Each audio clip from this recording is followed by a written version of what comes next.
Berita-berita yang muncul sekarang ini benar-benar cukup pesimistik ya, dan ini menurutku bisa bikin panik masyarakat. Sebenarnya Indonesia sendiri itu cukup resilient kok, cukup tangguh dibandingkan dengan banyak negara lain.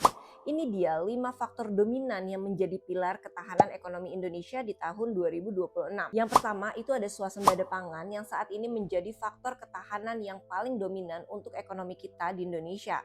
Produksi beras nasional kita ini bisa berhasil mencapai 34,71 juta ton di sepanjang tahun 2025 dan ini tuh naik sekitar 13,3% dibandingin tahun sebelumnya. Negara kita juga udah surplus 3,5 juta ton untuk stok bulog yang menyentuh rekor 4,2 juta ton. Indonesia jauh lebih tahan banting terhadap lonjakan harga pangan global. Yang kedua, konsumsi domestik kita itu tetap menjadi mesin utama pertumbuhan.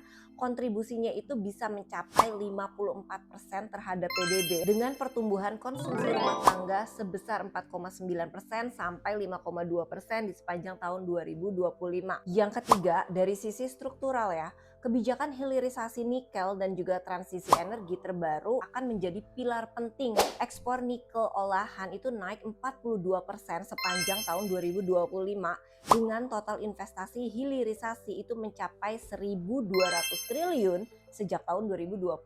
Sementara itu, kapasitas energi terbaru itu telah mencapai 14,2 GW per Maret 2026. Itu naik 18% dalam setahun. Didukung investasi hijau nih, green investment sebesar 180 triliun. Kedua kebijakan ini secara bertahap itu mengurangi ketergantungan Indonesia terhadap komoditas mentah dan juga energi impor. Nah, yang keempat, adanya kebijakan moneter dan juga fiskal yang sangat prudent. Ini memberikan ruang gerak yang cukup luas nih.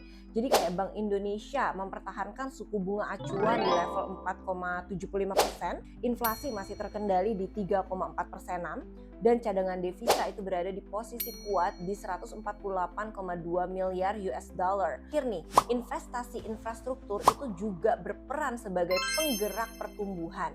Realisasi investasi infrastruktur kita di tahun 2025 kemarin itu mencapai 520 triliun. Program 3 juta rumah juga mulai direalisasikan sebanyak 680 ribu unit di kuartal pertama tahun 2026. Jadi Indonesia sendiri sedang membuat benteng pertahanan di dalam negeri dan jangan takut sama berita-berita negatif yang berada di luar sana.